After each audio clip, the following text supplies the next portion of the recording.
এখন এই কার্ল দিয়ে আমরা কি করব? কার্ল দিয়েও সিমিলারলি আমরা হচ্ছে ফ্লুইডের আর একটা প্রপার্টি অ্যানালাইসিস করব, সেটা হচ্ছে ফ্লুইডের রোটেশন বা ফ্লুইডের ঘূর্ণন। ফ্লুইডের মধ্যে কিন্তু ঘূর্ণন প্রপার্টি আছে, এটা আমরা হর হামেশাই দেখি। এই যে ঝড়টর উঠে তখন বাতাসের মধ্যে ঘূর্ণন তৈরি হয়। ধরো যখন ধোয়া যায়, দেখো না ধোয়ার মধ্যে টার্বিউলেন্স তৈরি হয়, ঘূর্ণন তৈরি হয়। তুমি একটা ধোয়া ছেড়ে দেখো তো, যখন ধোয়া উঠে, ধোয়া কি সরল পথে যায় না, ধোয়ার মধ্যে কিন্তু টার্বিউলেন্স তৈরি হয়, এদিক ওদিক ঘুরে। কেন? কারণ ফ্লুইডের মধ্যে ঘূর্ণন প্রপার্টি আছে তার জন্য। দেন দেখবা নদীর মধ্যে হচ্ছে কিছু কিছু জায়গায় পাক করে ঘুরতেছে। কেন ঘুরতেছে? কারণ ফ্লুইডের মধ্যে ঘূর্ণন প্রপার্টি আছে। সেই ঘূর্ণন প্রপার্টি আমরা অ্যানালাইসিস করি কার্ল নির্ণয় করার মাধ্যমে। সো প্রথমে আমরা একটু দেখবো কার্ল কিভাবে বের করা লাগে, দেন হচ্ছে আমরা কার্লের সিগনিফিকেন্সে যাব। ঠিক আছে, লেটস গো। আসো, প্রথম কথা, কার্ল আমরা কি করব? এখানে আমরা ন্যাবলার সাথে একটা ভেক্টর ফাংশনের গুণ করব। এখানে আমাদের ইনপুট হবে হচ্ছে একটা ভেক্টর ফাংশন, ঠিক ডাইভারজেন্সের মতো। তার মানে ভেক্টর ফাংশনের প্রপার্টি অ্যানালাইসিস করি আমরা দুইভাবে, আর স্কেলার ফাংশনের প্রপার্টি অ্যানালাইসিস করি একভাবে। স্কেলার ফাংশনের প্রপার্টি কিভাবে অ্যানালাইসিস করতাম? গ্রেডিয়েন্টের মাধ্যমে। ভেক্টর ফাংশনের ডাইভারজেন্সও বের করা যেতে পারে, কার্লও বের করা যেতে পারে। ডাইভারজেন্স বের করে আমরা দেখি ভেক্টর ফাংশনটা কোনো একটা সার্টেন পয়েন্টে ছড়ায় যাচ্ছে নাকি কম্প্রেস করতেছে। আর কার্ল বের করে আমরা দেখি ফাংশনের রোটেশন প্রপার্টি, তার মধ্যে আদৌ রোটেশন আছে নাকি নাই। ওকে, তাহলে আসেন, এক্ষেত্রে আমার যেটা করতে হবে, ন্যাবলার সাথে ভেক্টর ফাংশনটাকে গুণ করতে হবে। তার মানে এখানে আমার ইনপুট কি হবে? ইনপুট হবে একটা ভেক্টর ফাংশন, আউটপুট কি আসবে সেখানে আমরা আসতেছি। চলেন, ইনপুট কি? ইনপুট হচ্ছে একটা vector function. What? A vector function. ঠিক আছে, ইনপুট হচ্ছে একটা ভেক্টর ফাংশন। এখন এটাও একটা ভেক্টর, যার সাথে গুণ করতেছি ন্যাবলা, সেও কি? সেও তো একটা ভেক্টর। দুইটা ভেক্টরের মধ্যে একটু আগে আমরা কি করে আসছি? ডট গুণ করে আসছি। এবার আমরা করব হচ্ছে ক্রস গুণ। দুইটা ভেক্টরের দুই রকম গুণ হইতে পারে, ডট গুণও হইতে পারে, ক্রস গুণও হইতে পারে। সো এবার আমরা কি করব? দুইটা ভেক্টরের ক্রস গুণ করব, ক্রস প্রোডাক্ট। লেখো, ক্রস প্রোডাক্ট বা হচ্ছে ক্রস গুণ।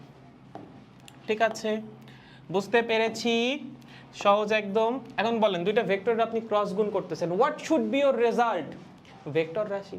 ভাই, দুইটা ভেক্টরের ক্রস গুণ করলে রেজাল্ট কি আসবে? ভেক্টর রাশি তো আসবে। সো আউটপুট হবে হচ্ছে একটা ভেক্টর কোয়ান্টিটি বা ভেক্টর। বুঝেছো?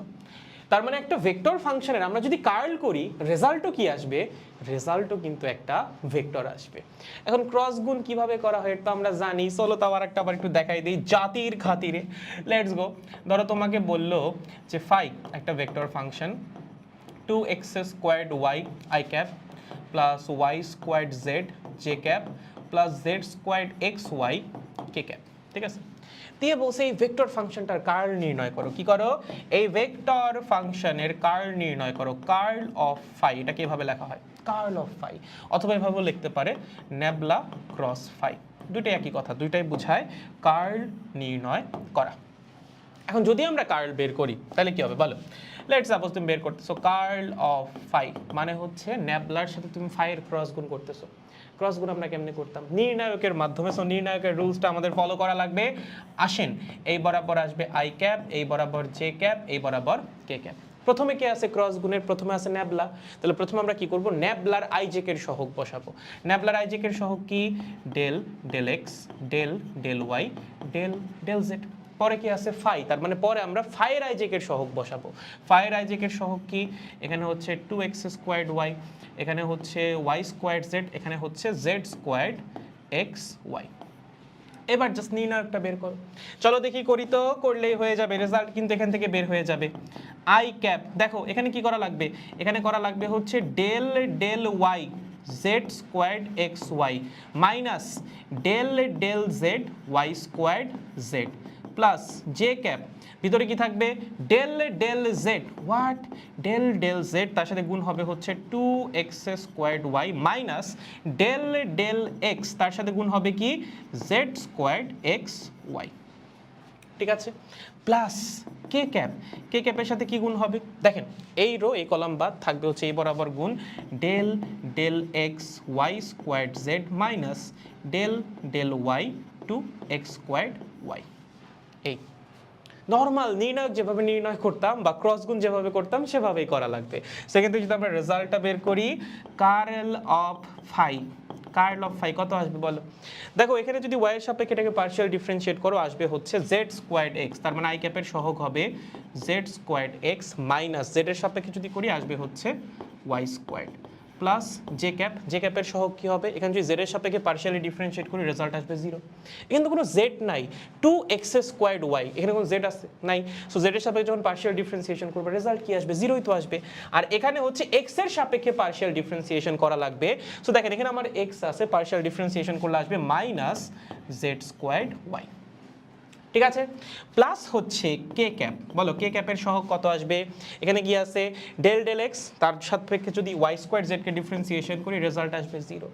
এখানে কোনো এক্স আছে গো, নাই তো, তাহলে এক্স এর সাপেক্ষে পার্শিয়াল ডিফারেন্সিয়েশন কি হবে, শূন্যই তো হবে, এক্স বাদে বাকি সবাই তো কনস্ট্যান্ট, মাইনাস যদি ওয়াই এর সাপেক্ষে করি আসবে হচ্ছে minus 2x square, so result আসতেছে Z squared X minus Y squared I cap minus 2y squared J cap minus 2x squared K cap. এইটা হচ্ছে এই ভেক্টর ফাংশন ফাইয়ের কার্ড।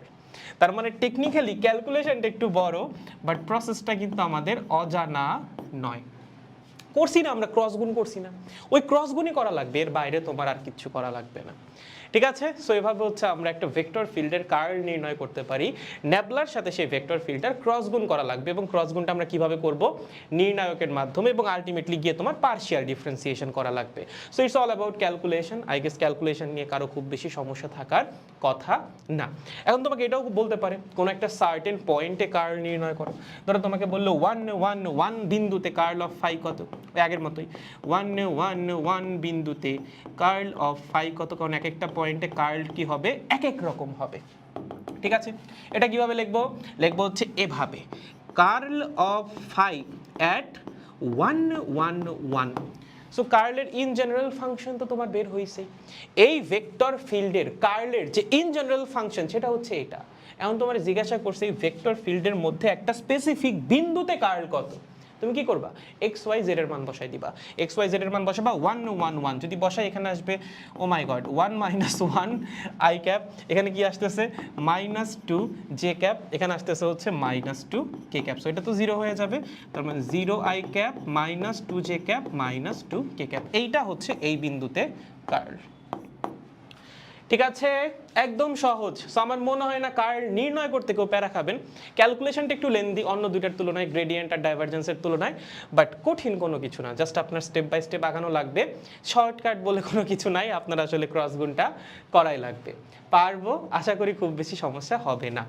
এখন এটার তাৎপর্য বোঝাটা হচ্ছে ইম্পর্টেন্ট, কার্ল দিয়ে আসলে আমরা কি বের করি, চলো এইটা আমরা একটু ডিটেলসে বোঝার চেষ্টা করি।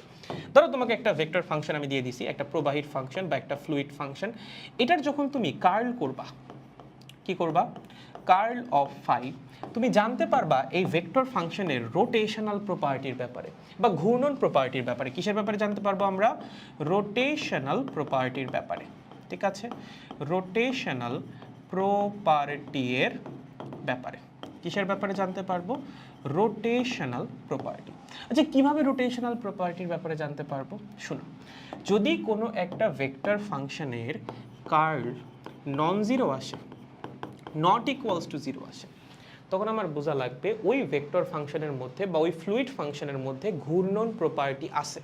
কি বললাম, যদি কোনো একটা ফ্লুইড ফাংশনের বা ভেক্টর ফাংশনের কার্ল নট ইকুয়ালস টু 0 আসে, ধরো নাল ভেক্টর আসে না, অন্য কিছু আসছে, তখন আমার বোঝা লাগবে ওই ভেক্টর ফাংশনের মধ্যে ঘূর্ণন প্রপার্টি আছে, ঘূর্ণন প্রপার্টি আছে, ওকে।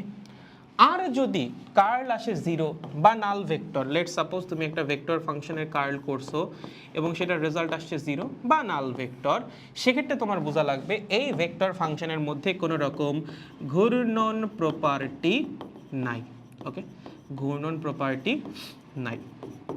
যেমন ফ্লুইডের মধ্যে কিন্তু ঘূর্ণন প্রপার্টি থাকে, তুমি যদি বাতাসের কথাই চিন্তা করো, যখন ঘূর্ণিঝড় হয় বাতাস কি ঘুরে না, ঘুরে, যখন টর্নেডো হয়, টর্নেডো দেখতে কিরকম, এই যে যেরকম এরকম, তাই না, এই যে এরকম ঘুরে না, বাতাস বাতাস ঘুরতে থাকে। সো ফ্লুইডের মধ্যে কি থাকতে পারে, ঘূর্ণন প্রপার্টি থাকতে পারে। বা তুমি যদি নদীর কথা চিন্তা করো, ধরো এই হচ্ছে নদী, দেখবা নদীর কিছু কিছু জায়গায় পানি একটা পয়েন্টকে কেন্দ্র করে ঘুরতেছে, সার্কুলেট করতেছে, এভাবে পানি কি করতেছে, একটা পয়েন্টকে কেন্দ্র করে ঘুরতেছে, সো ওই পয়েন্টগুলোতে আসলে ঘূর্ণন প্রপার্টি আছে, রোটেশনাল প্রপার্টি আছে। পানি কি ফ্লুইড, তার মধ্যেও রোটেশনাল প্রপার্টি থাকতে পারে বা টারবিউলেন্স থাকতে পারে, ওকে। দেন তুমি ধোয়ার কথা চিন্তা করো, একটু আগে যেটা বললাম, ধোয়া যখন উঠে কিভাবে উঠে, ধোয়া এভাবে ঘুরে ঘুরে উঠে। ওকে, অনেক ক্ষেত্রে দেখবা ধোয়া এভাবে পাক খাইতে খাইতে যাইতেছে। সো এই যে ধোয়ার মধ্যেও কি আছে, ঘূর্ণন প্রপার্টি আছে। ধোয়ার কথা বাদ দাও, ধোয়া কিসের মধ্যে যাচ্ছে, বাতাসের মধ্যে দিয়ে যাচ্ছে। সো বাতাসের মধ্যে ঘূর্ণন প্রপার্টি আছে, যেটা হচ্ছে ধোয়াটাকে ঘুরাচ্ছে। ওকে, সো ঘূর্ণন প্রপার্টি আছে। এই ঘূর্ণন প্রপার্টি আমরা অ্যানালাইসিস করি ওই ফাংশনটা, সেই যে ফ্লুইডটা নিয়ে তুমি কাজ করতেছো সেই ফ্লুইড ফাংশনের কার্ল নির্ণয় করার মাধ্যমে। ঠিক আছে, ঘূর্ণন প্রপার্টি অ্যানালাইসিস করা হয়, বুঝেছেন? এবং এগুলো কিন্তু অনেক কাজে লাগে। যেমন ধরো তুমি এরোপ্লেন ডিজাইন করবা, তখনও কিন্তু তোমার এই কার্ল জানা লাগবে। ঠিক আছে, কার্লের ক্যালকুলেশন সেখানে আসবে। মানে যে কোনো জিনিসকে তুমি যখন ফ্লুইডের মধ্যে দিয়ে মুভ করাবা, তখন সেখানে একটা কার্লের ক্যালকুলেশন চলেই আসবে। ধরো তুমি হচ্ছে নৌকা বা জাহাজ, বড় বড় জাহাজ তুমি যখন পানির মধ্যে ফ্লো করাবা, পানির ঘূর্ণন প্রপার্টি কিন্তু তোমার কনসিডারেশন আনা লাগবে। যখন তুমি একটা উড়োজাহাজকে বা একটা এরোপ্লেনকে বাতাসের মধ্যে দিয়ে মুভ করাবা, তখন তার ঘূর্ণন প্রপার্টি কিন্তু তোমার অবশ্যই কনসিডারেশনে আনা লাগবে। সো তখনই আমাদের দরকার হয় হচ্ছে কার্ল। সো এইটাও আসলে আমাদের ফ্লুইডের একটা প্রপার্টি অ্যানালাইসিসে হেল্প করে। Whether the fluid has rotational property or not, সেটা আমরা তার কার্ল বের করার মাধ্যমে জানতে পারবো। ঠিক আছে।